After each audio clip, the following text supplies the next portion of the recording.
Damn it, I missed it. Oh, there it is. Oh, squirrel.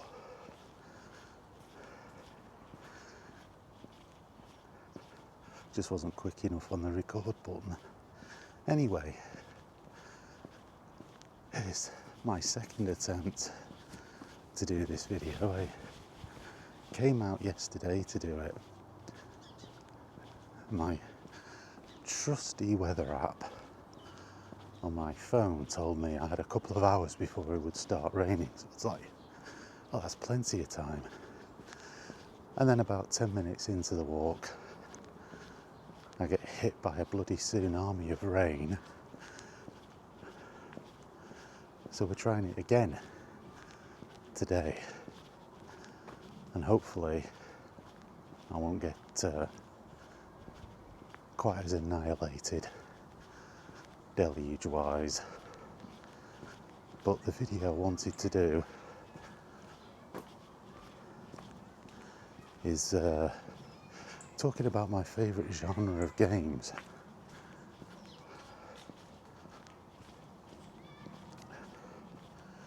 And why they're my favourite genre. Now, obviously we'll get into the meat of it when we get to the park. Here, it's always just a little intro. Funnily enough, when I did this yesterday,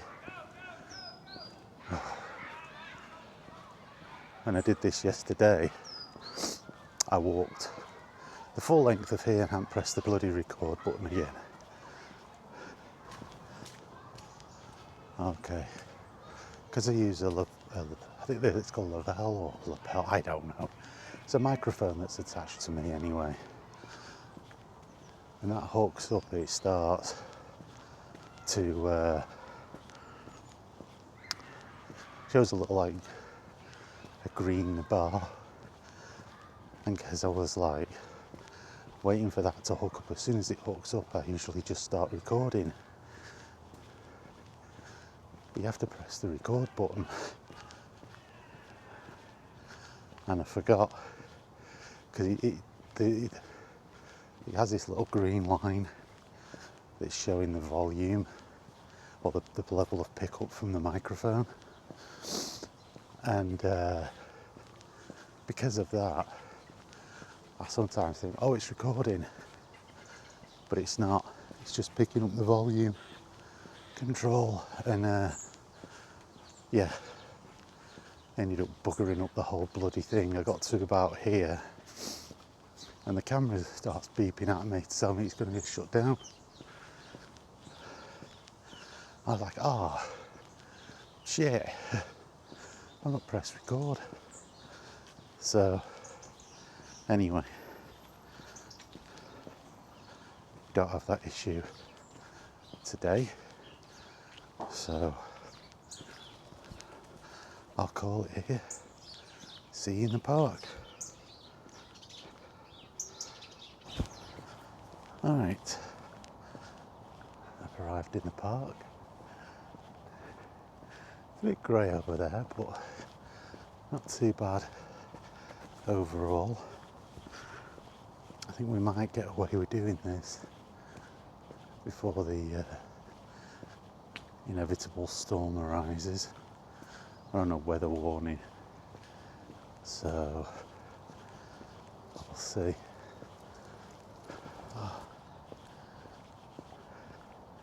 It looks like they've been around cutting the grass again. Just looking at the cuttings that have been left on the side here. If they cut it, yeah, I was going to say you can see the tears in the grass, because they obviously did it yesterday, and you see they've tore up the playing field a bit, and there must be something there, because they've missed that. They've missed that again. If I had my boots on, I'd go on there, but because it's just been cut and it's wet, I'll end up with my bloody feet covered in grass clippings. There must be something there. I wonder if there's like a grid drainage thing or something. Can't be marked out.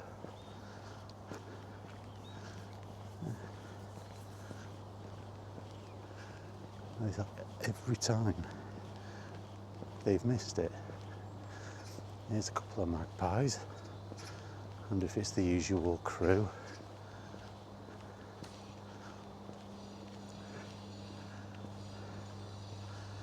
So yeah, where was I?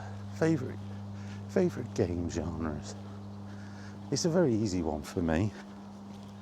It's first-person shooters and action RPGs. Now, a lot of action RPGs these days in particular, quite a few are first-person. So why isn't that one category? Well, because you also have third-person action RPGs, and you also have top-down or isometric viewed action RPGs, you know, stuff like Diablo. And I love that genre. I love RPGs, period. But the action RPG is the one I put above your sort of standard turn-based one. I like to have the direct control of an action RPG rather than just sort of set things in motion and sort of sit back and watch. Or, you know, like you stack the moves up. You know, in a JRPG, you know, you sort of, this is the set of moves I'm going to do, and you stack them up and then allow that turn to play out. Hence the reason the phrase turn-based. No, I don't mind that. I don't mind that genre at all. I quite like it. But my favourite, no. I've always struggled with JRPGs, to be honest with you. Struggled to get into them. And I do try. There are some I've enjoyed. I think I, like everybody else, played and enjoyed Final Fantasy VII when it first came out. I didn't finish it. I got to a part where I was just didn't know what the hell I was doing, to be honest, and I ended up going off playing other games that came out on the PlayStation. I do have it on my Steam wish list because they've got two parts of it up there on PC. Though I must say, for pure nostalgia purposes, I'd like to play the remake on the PS5. But it's still quite expensive to get, and it's not readily available all the time on Amazon. Because unfortunately these days I don't have any video game stores around where I live. That's a nice tree. I like my trees. So yeah, it's a bit of a tricky one. Amazon is the only place really I can get the physical media, and of course I can get the digital media version of it, but I try to get the physical media as and when I can. Anyway, I'm getting detracted or derailed. I want to get this one done. It's taken me a couple of attempts. So yeah, what I love about, they kind of interchange, those two, but I think I always sort of end up leaning into the path of first-person shooters the most, because sometimes it's the immediacy. It's like with action RPGs, they're very time-consuming, and you end up in the game for a while. You know, they can be about you know, upwards to close to 100 hours worth of gameplay in there. And you know, I'm not, sometimes you don't always have the time. You get into it and you have to keep coming back out.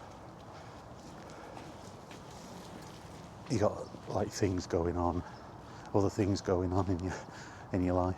So yeah, you know, you've got that whole business going on of the which one do I prefer the most? Like I was saying, first person shooters just about shade it a lot of the time, simply because you know, my favourite game of all time is Doom. That's just a straight up first person shooter, no frills, you know, straight in there. I've just done Doom 3 on my playthrough I'm doing on my channel. I finished the single player campaign yesterday, and what's funny is I actually clocked in under 9 hours. There was actually an achievement I got for speedrunning it, under 10 hours. And funny enough, with that, I didn't actually think I was speedrunning. I was doing a bit of backtracking, a bit of exploration, and that's, you know, described as being quite a slow-paced Doom game. So it was interesting that I actually clocked the whole thing under 9 hours. Now, I've got the add-ons. I'd call them DLC, but the Resurrection of Evil, I actually got that. That was a boxed disc that come out. I actually still have the physical copy of Doom and Resurrection of Evil, the add-on. And yeah, it's actually a boxed DLC.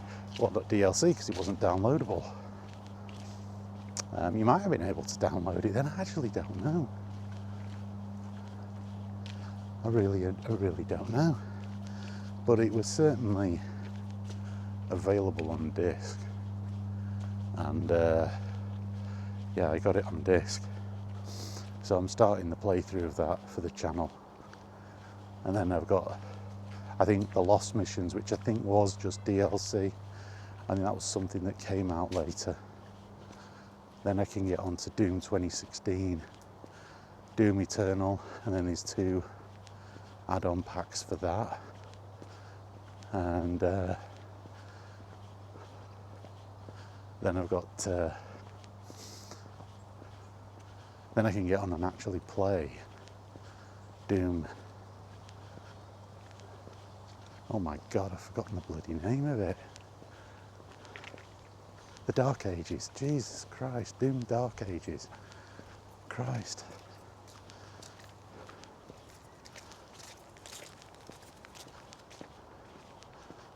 I've forgotten what the bloody thing was called then. I'd tell you, I'm on my arse.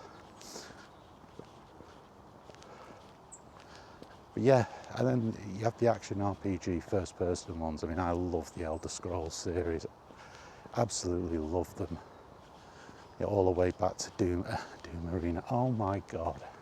Somebody please take me off to the glue factory. Elder Scrolls Arena. Just literally. I just said Elder Scrolls and then said Doom Arena. What the hell? Anyway. Yeah. I like that. You know, the older ones aren't as quite as fluid and, you know, as the new stuff, obviously, but that Daggerfall's great. I love Daggerfall. And then you've got Morrowind, another great one. Now, Morrowind was the first one I played because I had that on the original Xbox, and it was really like pushing the hardware. It felt like, you know, there were really long loading times, you know, in the transitions, and it was a little bit difficult to manage the menu as well because you didn't have the luxury of being able to click with a mouse you had to click with the analog controller, which was a little bit tricky. It was possible, but I got that on PC back in the day, and it was like night and day, because you can use the mouse, and it was menu navigation was a lot easier. That was really good, really enjoyed it. And then we had Squirrel, and then of course I got Oblivion on the 360, and I cannot tell you how many hours I put in on that game. To me at that time it was like, I shouldn't really be trying to walk on this little pathway because it's a bit muddy, so if I end up falling over, feel free to laugh. But yeah, I had Oblivion on the Xbox 360. I didn't even think that such a thing would be even possible when that came out. The part where you come out of the sewers is still one of the best video game moments for me, and the whole of the world, the whole of Cyrodiil just opens up, this big open area. I was like, holy crap, what the hell, It was at that point, it was like, yeah, this is a true next gen has arrived. I didn't even think you could get this on console. To be honest with you, I mean, I'd not really played much on PC because my PC was really old back then, and a lot of the new stuff just wouldn't work. So the whole idea at the time was either I invested in a PC or I bought HD TV and the games console. So I had to make a decision, and I made it really based on where I was at the time. I think I may have spoken about this in a previous video. I was working really long hours. I didn't have the time to mess about with the PC, getting the games to run optimally.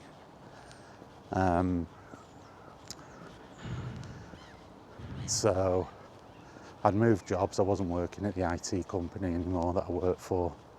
That's where I'd got the PC from. So first of all, it was going to cost me a lot more to get a really good PC, and then second of all, because I didn't get like a discount by getting the company that I was working for to get the components for me. I could get them at cost. That wouldn't have been the case, so it would have cost a hell of a lot more, and I just didn't have the time. Back then, PC gaming these days is a lot more simple and straightforward. Back then it was a bit more complex, and I just wanted to play games. I didn't want to be messing about, wasting time, because my spare time became a lot more precious to me. So I would just decide, I took the choice. And it was a tough choice, but I took the choice to go with, sod it, I'll get an Xbox 360, and then I got that. And shortly after, I got a Samsung HD TV. It was only a 720p television, and I think it was 28 inch, and it cost about £800 to get this thing. When people say about how much TVs cost these days, I mean, that was no great shakes by today's standards, and it cost the earth. I mean, you think about that. I could probably get a 65 inch or 55 inch 4K TV for that. I mean, it won't be top of the line, but it would certainly have beaten the pants off the Samsung one I got. But it was a great TV. It was really good for its day. And God, I remember when I wired my Xbox up to it for the first time, and went from the component cable connection to a HDMI connection, and it was like, holy God, the increase in the fidelity of the graphics, obviously the resolution and the response time, all of that just felt like, you know, I'd actually got a new console. I'd actually unleashed the power. There's Marvin taking the piss out of me as usual, letting me get dead close and then just flying up to a branch and then looking at me as if to say, can't do that, can you, you bastard? Anyway, off I go again. Tangent. But yeah, so when I played the Elder Scrolls and saw it looking like that, Elder Scrolls 4 Oblivion, you know, just immersing yourself in that world. There's so many places to go, so much to do, and of course Skyrim came out. There was even more stuff to do. It felt like, I think they simplified certain things to appeal to a much wider audience off the back of the success of Oblivion on consoles. They sort of leaned into that, but it's still a great game. You know, simplifying things doesn't always necessarily cheapen the experience. You just don't quite have the depth to character building that you would have done before. I'm not going back that way, it's a bit too slippy underfoot. But then, you know, the early Call of Duty games, before they went exceptionally weird, you know, which unfortunately seems to have been what's happened to them these days. I'm a bit off. You know, they were based on World War II. Call of Duty 2 was absolutely brilliant. I had the original Call of Duty on my PC. The Call of Duty 2 I don't think would have worked on that PC anyway, but I had it on the Xbox. I absolutely played that to death. And that was one of the few games I even played online. There was a few of us off a gaming forum that we were all members of back then. I was actually an admin on that forum. And we would play that thing for hours. I think we still played on that even after Call of Duty 3 come out. But I loved it. The single player was brilliant. You're playing as the three different main Allied factions, the British, Americans and Soviets at the time, and they sort of took major battles from that era and put you in there. You had sections where you were in a tank. It was great. It was absolutely brilliant. Medal of Honor. I mean, there's a forgotten game. I was talking the other day about EA and its vast amounts of games that it's consigned to history. Medal of Honor. Absolutely brilliant. Allied Assault. Had that on PC. And then Pacific Assault. Superb. Practically, Allied Assault is practically Saving Private Ryan, the video game. It's absolutely awesome. You know, you're landing on Omaha Beach at the beginning. Well, actually, no. I think the version I've got, that's not actually the beginning. I think that was in the demo. But you actually start out, is it North Africa or is it Sicily? I can't remember now. Anyway, you start out, it's either North Africa or Sicily, I can't remember. It's been years since I've played it, but it was great. And then you're on the landing craft, then it cuts to being on the landing craft, approaching Omaha Beach on D-Day. You know, just a superb game. It felt huge at the time. I mean, actually, you can still get that on GOG, and it does work on modern systems. You need to tweak it a little bit because aiming's quite difficult because it's so fast. It's so sensitive now.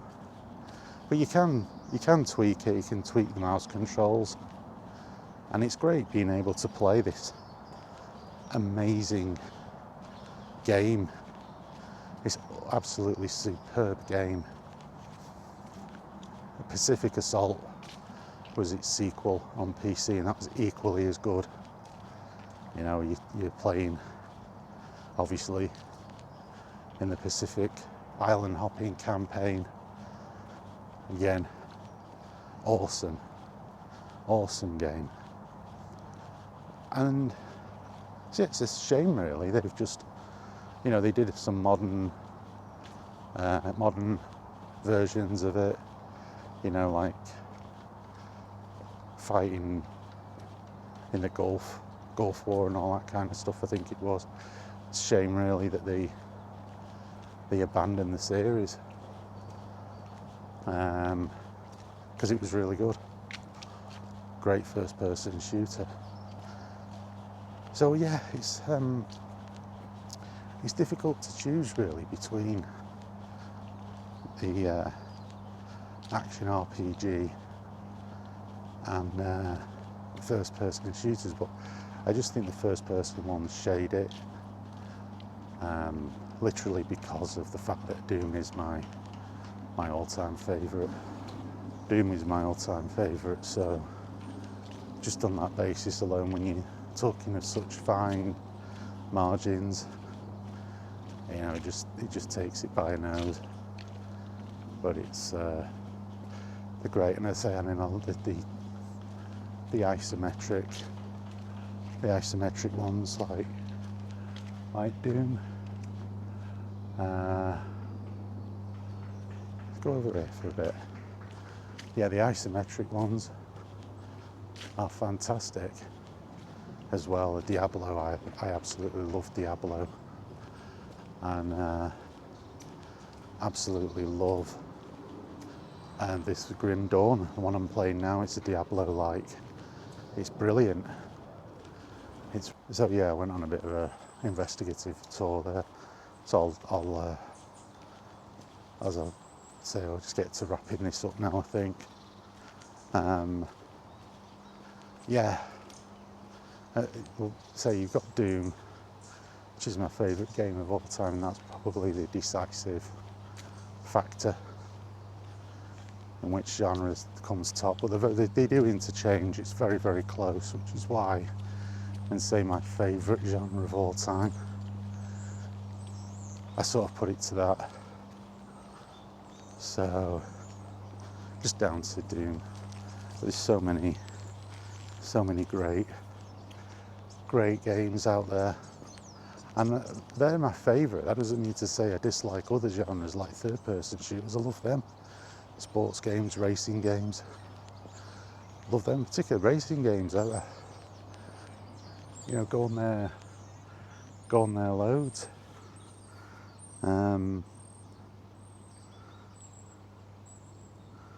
You know, so anyway, I think I'm pushing it time-wise with regards to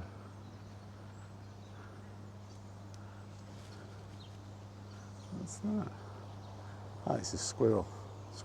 Yeah, I'm pushing it a bit now time-wise with the weather and stuff, so I'll call it there. See you in the next one.